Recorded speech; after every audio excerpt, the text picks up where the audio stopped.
Buenos días, tardes o noches. El día de hoy le vamos a presentar junto a mi grupo el tema Estado y sistemas de gobierno. Quien les acompañará en esta aventura será Katy Jenny Vilca Coronado, Kiram Kiara Karina Chipanagomán, Raúl Osvaldo Sánchez Vizcarra y quien les habla, Raúl Jesús Villalobos de Rueda. Recomendaciones: poner mucha atención al video y prohibido dormirse. Empecemos. Entonces, los temas que hoy vamos a tocar serán los siguientes. Como primer tema tenemos al Estado, las formas del Estado, luego las formas de gobierno, tanto puras, clásicas y modernas, los regímenes políticos y sistemas de gobierno. Empecemos con las formas de Estado y sistemas de gobierno. Entonces, Raúl, ¿qué es un Estado? Excelente pregunta. Vamos a ir viendo primero qué es un Estado. El Estado se puede definir como una organización política constituida por un conjunto de instituciones burocráticas estables, a través de las cuales ejercen el monopolio del uso de la fuerza, aplicada a una población dentro de unos límites territoriales establecidos. Y así es como todo Estado está dotado de tres elementos: territorio, población y poder. Entonces el territorio va a ser aquel espacio geográfico donde se va a encontrar establecido la porción de superficie terrestre que está delimitada de una forma artificial y eventual en la que vive determinado número de personas que se hayan sometidas bajo un mismo régimen jurídico. Por otro lado, la población es ese elemento humano que constituye la sociedad. Este conjunto de habitantes se van a encontrar asentados en un determinado territorio, sobre el cual la autoridad correspondiente ejerce su jurisdicción. Por último, tenemos el poder, que es el elemento de autoridad, donde el Estado le es permitido mandar, gobernar y asegurar la obediencia de las personas dentro de los límites de su territorio, para así poder lograr un bien común.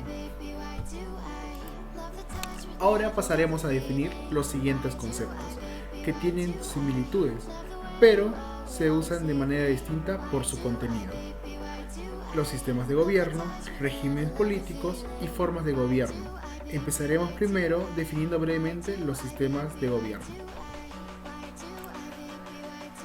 Los sistemas de gobierno es la orientación política general del Estado referida a un aspecto interno. Se determinan las relaciones entre los órganos de la Constitución y de qué manera dichos órganos mantienen la orientación del Estado.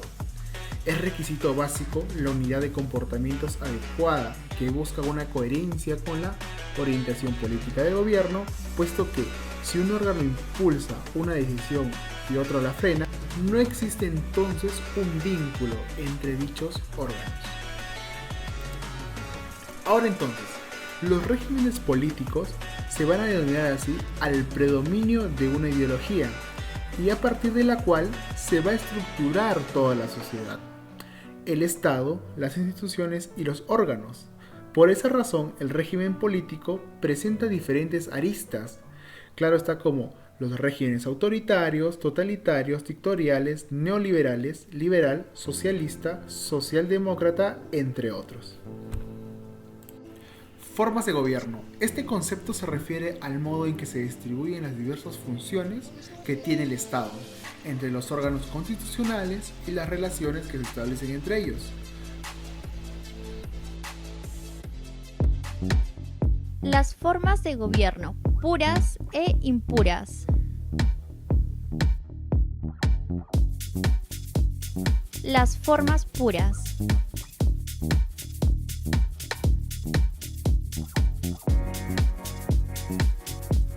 Buscan el bien común y practican rigurosamente la justicia.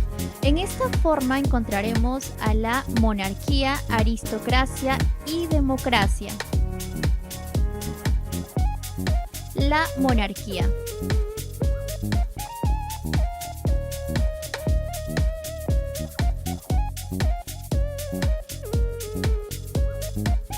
Es el gobierno unipersonal, vitalicio y hereditario, ejercido por un jefe de Estado que es un rey, un príncipe o un emperador.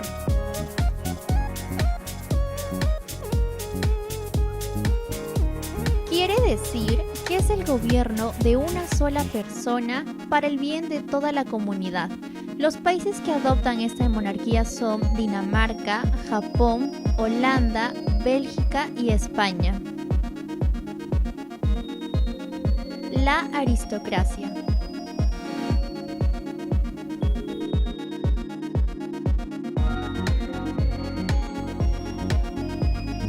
Es la forma de gobierno en el cual solo tienen acceso al poder los individuos considerados superiores o mejores dentro de una comunidad. Su palabra viene del griego significando Aristos, el mejor, y Kratos, Estado. Es el gobierno de los mejores para el bien del pueblo, para el bien de la comunidad. La democracia.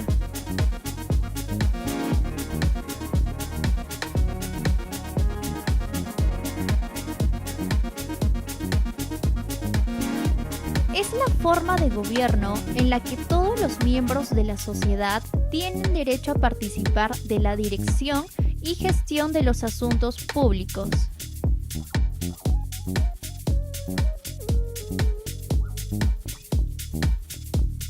Tiene las siguientes características: pluripartidismo político y pluralismo ideológico, elecciones periódicas libres e informadas, uso de métodos pacíficos en la solución de los conflictos, alto grado de la participación ciudadana y existencia de un Estado de Derecho.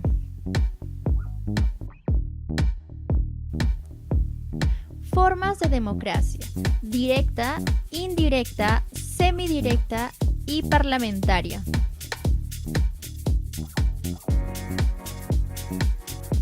Las formas impuras o corruptas.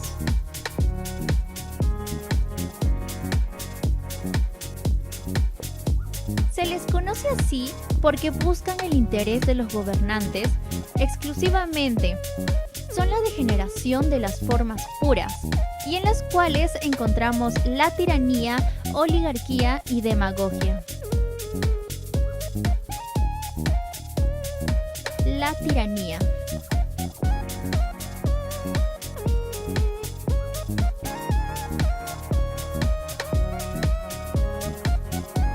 Es un término que procede de un vocablo griego y que hace referencia al abuso de poder, fuerza o superioridad.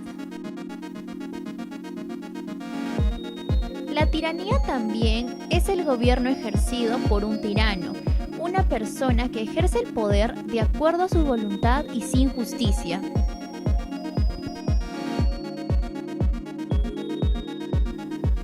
Es la forma de gobierno en la que el gobernante tiene un poder total o absoluto, no limitado por unas leyes, especialmente cuando lo obtiene por medios ilícitos y abusa de él.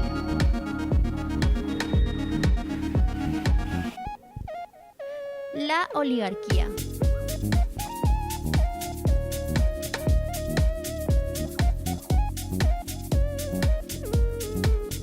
Es la forma de gobierno en la cual el poder es ejercido por un grupo reducido de personas que pertenecen a una misma clase social. Por extensión, el término se utiliza para nombrar al conjunto de empresarios y sujetos acaudalados que suelen actuar en conjunto para la defensa de sus intereses. Es la degeneración de la aristocracia. Características de la oligarquía.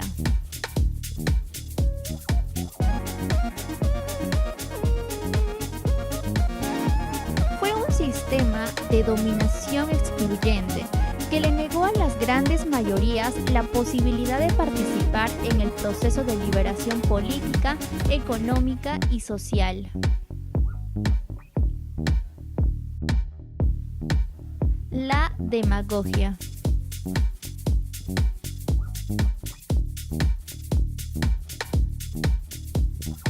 Es la forma corrupta o degenerada de la democracia.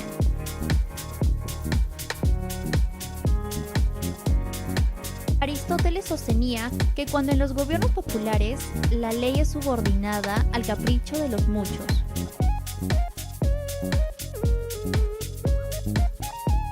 Definidos por él como los pobres, surgen los demagogos, que halagan a los ciudadanos, dan máxima importancia a sus sentimientos y orientan la acción política en función de los mismos.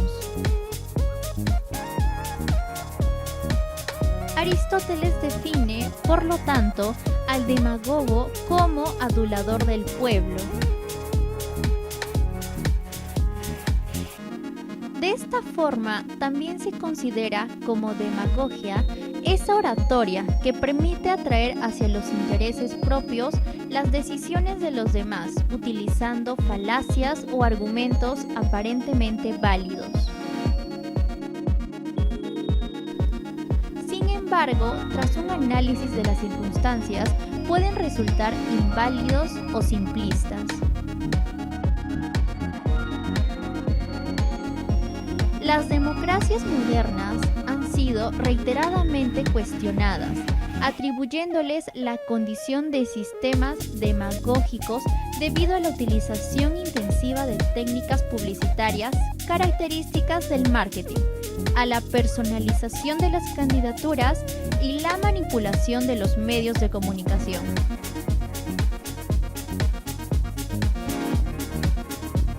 La demagogia provoca la instauración de un régimen autoritario, oligárquico o tiránico.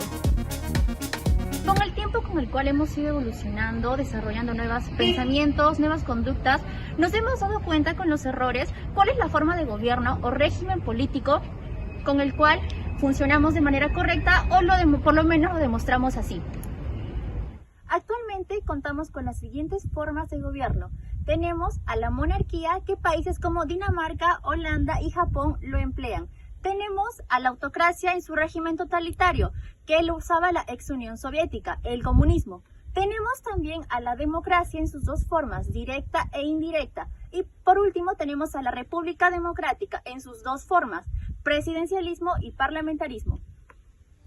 Hola, mi nombre es Caterine Vilca Coronado, estudiante del curso de Derecho Constitucional de la Universidad Privada de Tacna, y hoy voy a tratar el tema las formas modernas de gobierno. El gobierno se refiere al modelo de organización del poder político que adopta un Estado, en base a las relaciones existentes y cómo se distribuye el poder en sus instituciones. Las distintas formas de gobierno posibles presentan numerosas diferencias y cambian a menudo de una época a otra y de un estado a otro. Cada forma de Estado evidencia diferentes mecanismos de regulación que le son característicos. Estos modelos políticos varían de un Estado a otro o de una época histórica a otra.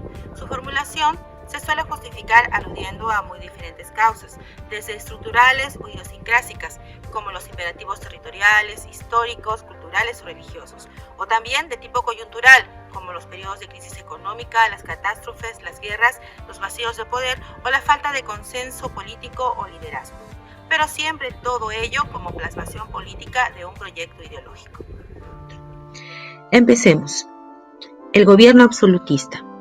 Se desarrolló en el periodo comprendido entre los siglos XV y XVII, como resultado estructural e institucional de las luchas contra el sistema feudal. El modelo absolutista tuvo plena acogida en España y Francia principalmente. Asimismo, rigió en Inglaterra durante los reinados de Enrique VIII, Isabel I y los Estuardo. El gobierno absolutista surge de la doctrina política absolutista, que se caracteriza por un poder político ilimitado, ejercido por una sola persona. Característico de la monarquía es el derecho divino. Como ejemplo tenemos a la monarquía de Luis XIV de Francia. El gobierno absolutista propugnaba la finalidad de garantizar la unidad y continuidad de una comunidad de hombres unidos por propósitos comunes. Entre sus características principales se encuentran control sobre poderes ajenos a la corona, iglesias, instituciones representativas y poderes locales, centralización administrativa, formación de un ejército estatal centralizado, sometimiento de la nobleza, represión de la disidencia religiosa, sacralización y exaltación del rey en el arte y la propaganda. En la evolución de Estado y gobierno, la Edad Moderna significó importantes cambios en su ordenamiento político. El fenómeno más destacado fue el surgimiento del concepto de Estado moderno, un territorio con fronteras determinadas, la existencia de gobierno común y un sentimiento de identificación cultural y nacional de sus habitantes. Gobierno liberal. El gobierno liberal surge en los siglos XVII y XVIII. Es el resultado estructural e institucional de las ideas de Ilustración y las revoluciones americana y francesa. Entre los principales teóricos que forjaron esta modalidad de gobierno se encuentran Locke, Montesquieu, Constant y Tocqueville. Culminó en un proceso revolucionario de carácter político-social como fue la Revolución Francesa y coincidió con un fenómeno de carácter científico y tecnológico, la Revolución Industrial. Este liberalismo surge como una crítica contundente al sistema monárquico feudal. Critica al antiguo régimen regido por la tradición, la jerarquía y religión. Surge de la Ilustración y propone cambios como la tolerancia religiosa, igualdad ante la ley, la soberanía reside en el pueblo, el gobierno se ejerce en su nombre y frente a las arbitrariedades propone una división de poderes. En el siglo XVIII, con la Ilustración, se termina progresivamente la sociedad estamental y emerge una nueva clase social, la burguesía, que adquiere conciencia de su poder económico y de su poder político, de forma que conquistará el gobierno de su destino a lo largo de los siglos siguientes a través de diversas revoluciones en las cuales va ampliando su presencia en los órganos políticos de gobierno. El gobierno liberal muestra como paradigma el denominado Estado de Derecho y la antinomia Estado-Sociedad. La separación tajante y clara entre la vida pública y vida privada, absoluta libertad individual, elección de los representantes, posesión de derechos civiles y poder de hecho y poder de derecho. Como publica Tocqueville, sobre el estudio de la democracia en la Revolución Angloamericana, la democracia es un fenómeno general, providencial e irreversible del mundo civilizado. El ciudadano se desarrolla en igualdad de condiciones y se puede desarrollar un vicio que es la tiranía de la mayoría. En el siglo XX, con la Segunda Revolución Industrial y como resultado de guerras y crisis económicas, surgen diferentes formas de gobierno de ideología nacionalista, las cuales corrompen y distorsionan la voluntad del pueblo en su búsqueda de igualdad.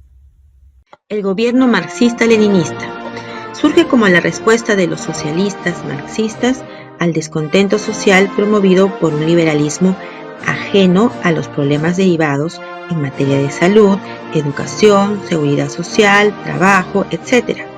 Los principales teóricos de este modelo fueron Carlos Marx, Federico Engels y Lenin, entre otros. Es el gobierno basado en la ideología de Marx y Engels, publicado en su libro en 1848, Manifiesto Comunista, pensamiento que fue actualizado por Lenin en su libro en 1902, ¿Qué hacer? El gobierno marxista-leninista viene a ser el resultado estructural e institucional de las revoluciones comunistas del siglo XX, en la Unión Soviética, 1917, China Popular, 1949 y Cuba, 1959. Se caracteriza fundamentalmente por su rechazo crítico al capitalismo y a su sistema económico. El marxismo-leninismo es el marxismo de la época imperialista. Surge como la respuesta de los socialistas marxistas al descontento social. La clase trabajadora debe poseer el control del Estado y de la economía y el capital, conformándose la dictadura del proletariado. Lenin buscaba poner en práctica la ideología del marxismo como solución a la desigualdad y la pobreza. Propugnaba la revolución democrático-burguesa, la cual debía conducir a una revolución socialista. Ese movimiento revolucionario debía ser dirigido por una organización sólida que se convirtiera en la vanguardia del proletariado. El Estado debía ser controlado por un partido único, el Partido Único Comunista, para establecer una democracia proletaria o dictadura del proletariado. Esto tuvo como resultado el régimen soviético, pero esto no queda aquí. Esto debe extenderse fuera de las fronteras con la Internacional Comunista, también conocida como la Tercera Internacional, que agrupaba a los partidos comunistas de distintos países y cuyo objetivo era luchar por la supresión del sistema capitalista, el establecimiento de la dictadura del proletariado y de la República Internacional de los Soviets, la completa abolición de las clases sociales y la realización del socialismo como primer paso a la sociedad comunista. ¿Y cómo estaba organizado? La organización política de la Unión Soviética estaba constituido por dos pilares. Uno, el partido que ostentaba el poder real, conformado por un comité central y congreso. Y dos, el Estado que ostentaba el poder pero subordinado. Había un presidente y un consejo de ministros quienes integraban un soviet supremo y a la vez tenían su representación a nivel de todo el territorio soviético. Y en la base se encontraba el pueblo soviético, al que se le reconocía la elección mediante sufragio de sus representantes, de sus candidatos, los cuales eran designados por el partido, quien ostentaba, como dijimos, el poder real, y quien se iba volviendo más sólido por medio de las adhesiones del pueblo. Ningún gobierno es perfecto y la única forma de asegurar que se respeten los principios fundamentales de la persona y convivencia pacífica es la formación de una ciudadanía activa y consciente de las repercusiones futuras en la toma de sus decisiones colectivas. El gobierno fascista. El gobierno fascista es el resultado estructural e institucional consecuencia de la humillación nacional.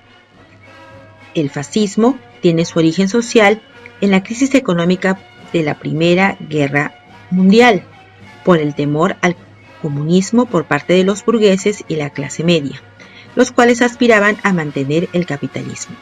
Surge así la figura de Benito Mussolini, quien crea el Fas-ID Combattimento. Los fascistas están en contra de la democracia y trabajan para un Estado totalitario. Su objetivo es preparar a la nación para el conflicto armado y responder a las dificultades económicas. Dentro de sus características se encuentra: 1. Era un Estado totalitario. No consentía la existencia de partidos, sino solo de un grupo o una élite que debía ejercer el poder. 2. El papel del líder y culto a la personalidad. Se fomentaba el culto al duce y se le consideraba omnipotente. 3. Oposición al marxismo y al liberalismo. Rechazaba el marxismo, así como también el liberalismo y el sistema democrático. 4. Corporativismo y antiliberal. Intentando superar la lucha de clases, se hizo descansar el Estado en instituciones en las que empresarios, trabajadores y gobierno decidían de manera conjunta la política económica a seguir. 5. Supremacía del Estado. 6. Régimen dictatorial. 7. Protagonismo de élites. Un grupo, una élite, debía ejercer el poder. 8. Exaltación de la violencia mediante la agresión armada con fines expansionistas. 9. Eliminación de la oposición política. No consentía la existencia de partidos. 10. Exaltación del sentimiento nacionalista. Se exacerbaba la idea de la nación y se exaltaban de manera exagerada los sentimientos patrióticos.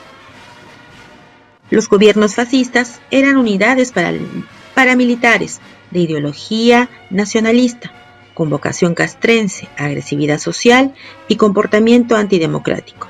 Los principales representantes en Italia, Benito Mussolini; en Alemania, Adolfo Hitler, con una forma más refinada del fascismo, el nazismo. Antonio de Oliveira Salazar en Portugal, la dictadura más duradera del siglo XX. Dictadura militar fascista de 1936 a 1933 y la Segunda República de 1933 a 1974, durando 48 años. Y en España, la dictadura de Francisco Franco con su régimen franquista de 1939 a 1959. El gobierno democrático social.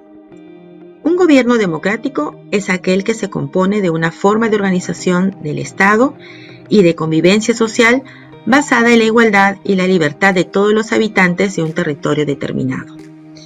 El gobierno democrático social es el resultado estructural e institucional que tiene su inicio en la mitad del siglo XIX en los estados capitalistas altamente industrializados y de constitución democrática.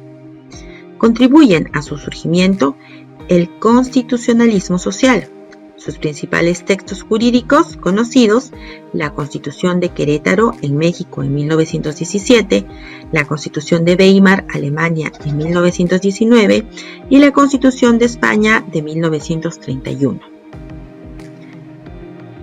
Los principales personajes que auspiciaron esta modalidad fueron Maximiliano Robespierre, quien propuso las ideas de soberanía popular, sufragio universal, educación universal y reforma social.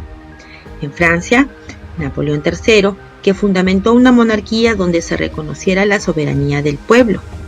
El político alemán Otto von Bismarck, a favor de una monarquía constitucional, pero con la aplicación de políticas sociales que configuran un Estado alemán moderno. Personajes importantes como Lloyd George en el Reino Unido en la Primera Guerra Mundial, que propulsó sistemas de seguridad sociales, y William Henry Beveridge, aplicando también planes sociales avanzados en beneficio de los trabajadores.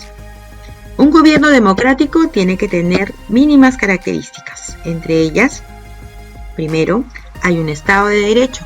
Todas las personas son iguales ante la ley, sin discriminación de ningún tipo, amparados en las normas y la Constitución. Segundo, hay una división de poderes que separa el poder legislativo, ejecutivo y judicial, de manera independiente y limitada a sus funciones dentro del gobierno. Tercero, existe sufragio universal. Las autoridades políticas son elegidas por el pueblo libremente a través del sufragio secreto y legítimo. Cuarto, hay elecciones limpias y confiables, sin coacciones ni presiones de ninguna clase, y los resultados de la elección son respetados. Quinto, la periodicidad de mandatos. Las autoridades son electas por un espacio de tiempo determinado. Se les confiere ningún beneficio particular, sino solo la responsabilidad gobernante. Sexto, publicidad y transparencia de los actos de gobierno. Que los actos de gobierno sean conocidos por el pueblo es una garantía de la forma democrática. Séptimo, la libertad de expresión se considera un requisito indispensable para la existencia de sociedades democráticas. Y octavo, sistemas de control democrático de sus instituciones. ¿Y qué forma de gobierno tiene el Perú? El Perú inicia con la civilización inca un gobierno monárquico y teocrático, donde la máxima autoridad era ejercida por el soberano inca. Posteriormente, con el virreinato, se continúa con una monarquía, pero supeditada al mandato de España con un virreinato, hasta su independencia. En 1821, con la independencia, el Perú inicia su etapa republicana, siendo actualmente una república democrática y social, independiente y soberana. Su gobierno es unitario, representativo y descentralizado y se organiza según el principio de la separación de poderes.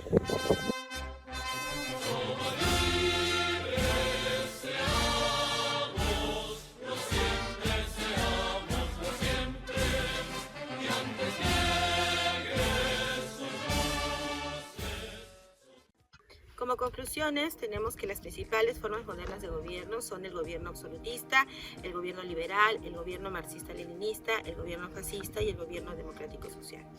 Sobre el gobierno absolutista se caracterizaba porque todo el poder estaba concentrado en el monarca, en el soberano, como por ejemplo en Francia con el gobierno, la monarquía de Luis XIV. El gobierno liberal surge como producto de las ideas de la Ilustración, ¿no? Y también de revoluciones, en los cuales uno de los postulados hablaba de la igualdad ante la ley y que la soberanía residía en el pueblo. Así, el gobierno ejecuta el poder en nombre del pueblo y se propone la división de poderes. En el gobierno marxista-leninista, el objetivo era crear un Estado unipartidista que se tuviera el control económico. El Estado refleja el concepto de socialismo, donde los medios de producción eran controlados por la sociedad y que eventualmente se convertiría esto en un comunismo. el gobierno fascista, que es un gobierno totalitario, en el cual había una unidad de paramilitares, ¿no?, con una ideología nacionalista e idolatría al caudillo.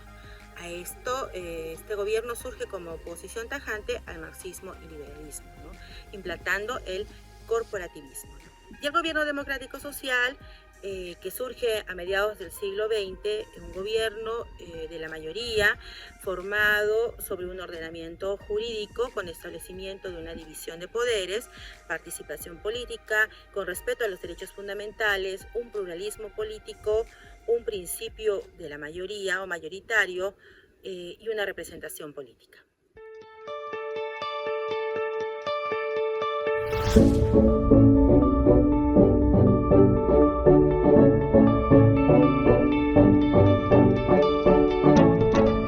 El mayor castigo para quienes no se interesan por la política es que serán gobernados por personas que sí se interesan por ella. El compromiso que tenemos con el régimen político democrático requiere de la comprensión de cómo éste ha evolucionado, de su funcionamiento y de los mecanismos con que cuenta la ciudadanía para su consolidación y permanente fortalecimiento. El propiciar el sentido de pertenencia e identidad es un aspecto clave bajo la premisa de que no se ama lo que no se conoce. Construyamos sociedades justas, inclusivas, respetuosas y solidarias. Mi nombre es Raúl Sánchez Vizcarra y en los próximos minutos pretendo compartir con ustedes de forma clara y sencilla 3 aspectos muy relevantes sobre este trascendental tema. En principio, ¿qué regímenes políticos son los que predominan en el mundo? Segundo, ¿cómo se ejerce el poder? Y tercero, ¿quién controla el poder? Señalamos de forma categórica y sencilla que un régimen político es la orientación que expresa una determinada sociedad para organizar su vida pública y sin lugar a dudas esto influye en nuestra vida diaria. Un régimen es un sistema que posibilita establecer y regular el funcionamiento de algo, y la política por su parte es la gestión de los asuntos públicos y la toma de decisiones orientada de manera ideológica. Por lo tanto, se conoce al régimen político como al conjunto de instituciones y normas que permiten la organización del Estado y el ejercicio del poder. Otra definición que tenemos es la siguiente. El régimen político es el conjunto de reglamentaciones que definen cómo se accede al poder y cómo se lo ejerce. Según cómo sean las reglamentaciones, el régimen será de un tipo u otro. Entonces, un régimen político se compone de los siguientes elementos. Primero, las formas de ingreso al poder de gobierno, ya sean estas fácticas o formales. Segundo, el ejercicio del poder. Tercero, la forma de interactuar con la oposición. A partir del análisis de estas 3 dimensiones, se pueden distinguir 2 tipos de regímenes políticos, los democráticos y las dictaduras. Ambos son opuestos entre sí. Su principal diferencia radica en su ideología, es decir, las ideas, valores, principios o doctrina que orientan o explican cómo las sociedades deberían funcionar. Hablemos ahora de estos 2 tipos de regímenes políticos, la democracia y la dictadura. ¿Qué es una democracia? Partamos diciendo que es un término derivado del vocablo griego demos, que significa pueblo, y kratos, que significa poder o autoridad. Es decir, etimológicamente la palabra democracia significa poder del pueblo. En la actualidad, democracia es una forma de vida, una forma de conducta para vivir en sociedad. La democracia se funda en unos principios elementales para construir el poder político y ejercerlo. Dentro de estos principios podemos resaltar los siguientes: la soberanía popular, la libertad para el ejercicio de los derechos, la pluralidad de partidos políticos e ideologías, la estructura del Estado fundamentado en la división de poderes y que en un mundo jurídico se respete el principio de jerarquía de la norma, lo que significa que ninguna ley o ningún otro precepto legal puede ir en contra de la Constitución. Entonces, una democracia es un régimen político en el que el poder reside en el pueblo. Es el pueblo quien tiene el poder en el Estado. A eso se le llama soberanía nacional o soberanía popular. Por otro lado, tenemos a la dictadura. caracterizada por el exclusivismo y la arbitrariedad en el ejercicio del poder, es decir, por la ausencia de la división de poderes, supresión de grupos sociales y políticos rivales, además de la concentración del poder en un dictador o en un grupo de dirigentes. Además, se suprimen o limitan los vínculos jurídicos del poder político, lo que significa que se suprime el Estado constitucional o que existe un orden jurídico con una regulación mínima. También se eliminan o restringen sustancialmente las libertades civiles como la libertad de expresión, la libertad de asociación o la libertad de reunión. Por último, cabe destacar el empleo de métodos despóticos de control político, es decir, una combinación de terror, intimidación y propaganda. En estos regímenes políticos no democráticos encontraremos las dictaduras militares, las dictaduras cívico-militares, los gobiernos autoritarios o totalitarios, los gobiernos nacionalistas y, por supuesto, los gobiernos populistas. La dictadura, entonces, es un régimen político en el que el poder lo tiene una sola persona, el dictador, quien logró obtenerlo a través de una guerra o un golpe de Estado, por ejemplo. En este caso, los ciudadanos no tienen ningún tipo de poder ni tampoco tienen libertad de expresión, ya que a través de la política del miedo, los ciudadanos disconformes deben estar callados, o caso contrario, te persiguen, te encarcelan o simplemente te matan. Respondamos ahora la siguiente interrogante: ¿cómo se ejerce el poder? En un Estado democrático, el poder lo tiene el Parlamento y el gobierno, cuyos miembros han sido elegidos por el pueblo a través de unas elecciones, por tanto, se convierten en representantes de los ciudadanos.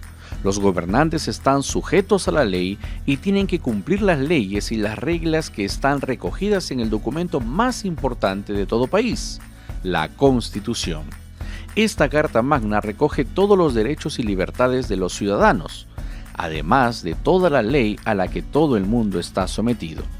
Si un ciudadano, por ejemplo, cree que se está atentando contra sus derechos, contra su libertad, si cree que las acciones del gobierno no son correctas, si le pueden perjudicar y no está de acuerdo con la labor que están llevando a cabo los representantes que ellos han elegido, puede acudir a los tribunales de justicia para denunciar cualquier situación. Ahora, en un estado dictatorial, veamos la otra cara de la moneda. En una dictadura, el poder lo ejerce exclusivamente el dictador a su antojo. No hay ninguna ley suprema, ninguna constitución que recoja los derechos y libertades de los ciudadanos. El dictador quita y pone leyes a su antojo y, por supuesto, los ciudadanos no pueden acudir a ningún tipo de tribunal a protestar por la mala gestión del Estado porque las consecuencias son muy lamentables. Habiendo comprendido cómo se ejerce el poder en estos dos tipos de regímenes, veamos ahora quién controla el poder.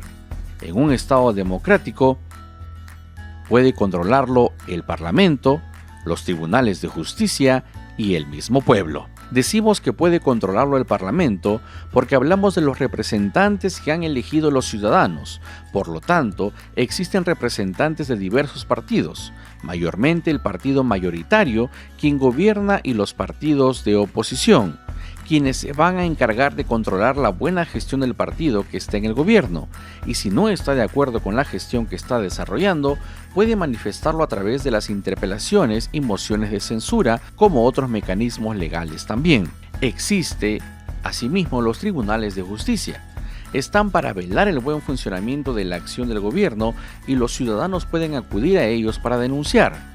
Existe un tribunal constitucional si se cree que se está vulnerando alguna de las leyes recogidas en la Constitución del Estado. El pueblo juega un rol muy importante. Los ciudadanos podemos controlar el buen ejercicio del poder en una democracia. El pueblo goza de libertad de expresión, por tanto puede y debe manifestarse de diversas maneras: huelgas, debates, colectivos, frentes de defensa y hasta promover un referéndum en muchos casos. Sin embargo, en un estado dictatorial, nos preguntamos, ¿quién controla el poder del dictador? ¿O quién controla la buena gestión de gobierno de un dictador en un estado dictatorial? La respuesta es simple: absolutamente nadie.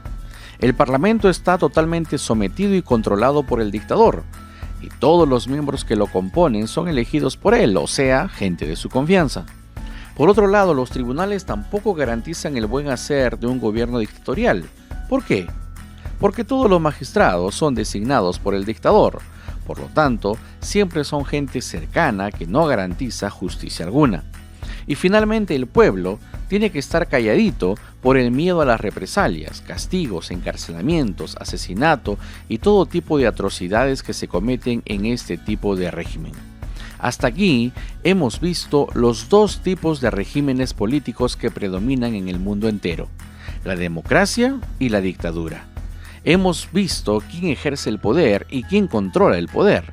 Hemos visto un panorama general y podemos ver también un plano local al revisar nuestra propia historia. En el siglo XX solíamos decir que el Perú estaba condenado a 10 años de democracia seguido de otra década de dictadura. Hoy ese maleficio parece superado. La continuidad democrática se desarrolla pese al fracaso de los llamados partidos políticos y pese al desprestigio de las instituciones. ¿Cómo explicar este fenómeno? En Venezuela, Bolivia y Ecuador, los partidos y las instituciones fracasaron, pero la democracia fue devorada por personalismos autoritarios.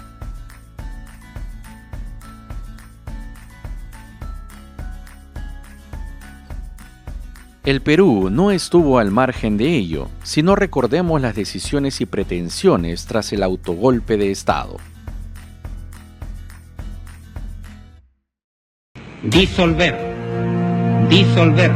temporalmente el Congreso de la República, reorganizar totalmente el Poder Judicial para una honesta y eficiente administración de justicia, que conduzca a sanciones drásticas para los responsables de la malversación de los recursos del Estado. 27 años después, el Perú afrontó un escenario similar, pero esta vez con apego a la Constitución del Estado.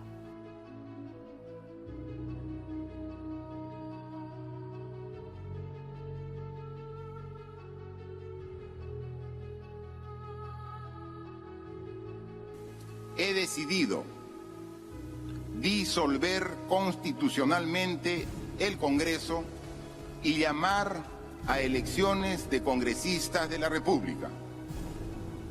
Este es un acto constitucional previsto en el artículo 134 de la Constitución. Nuestro país se encuentra a un año de celebrar su bicentenario y debemos preguntarnos, ¿cuánto hemos avanzado en el fortalecimiento y consolidación de nuestra democracia? Basta ya de tanta indiferencia, basta ya de tanta queja por la desidia de nuestras autoridades. Es momento de ser proactivos desde el lugar donde nos encontramos, como estudiantes, como profesionales y como sociedad civil organizada. La democracia siempre estará en construcción, por tanto dependerá de nuestra participación ciudadana y nuestro espíritu crítico para su respectiva consolidación. Permítanme culminar mi exposición citando al expresidente de Estados Unidos, Abraham Lincoln, quien dijo: "La democracia es el gobierno del pueblo, por el pueblo y para el pueblo". Muchas gracias por su atención. Ahora vamos a pasar a ver a los gobiernos democráticos. Este tipo de gobierno tiene como característica la garantía de la libertad como finalidad suprema y última. Entonces, por lo tanto, es aquel cuyas autoridades emanan del pueblo, ya que el poder pertenece a la totalidad de la ciudadanía. De este modo, la gente toma decisiones colectivas a través de diversos mecanismos de participación. Este tipo de gobierno democrático se va a clasificar en dos tipos, tanto un gobierno de democracia directa y otro, un gobierno de democracia representativa. Bien, empezaremos con los gobiernos de democracia directa.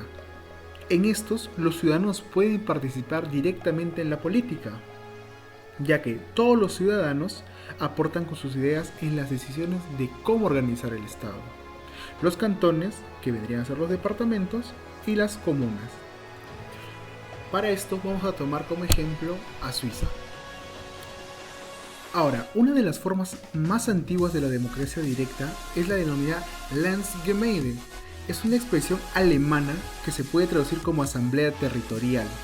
Esta asamblea tiene por función decidir las elecciones del Consejo, de los tribunales y los funcionarios principales, así como la revisión de la Constitución, aprobación y discusión de proyectos de ley y el presupuesto, concesión de ciudadanía, creación y suspensión de cargos.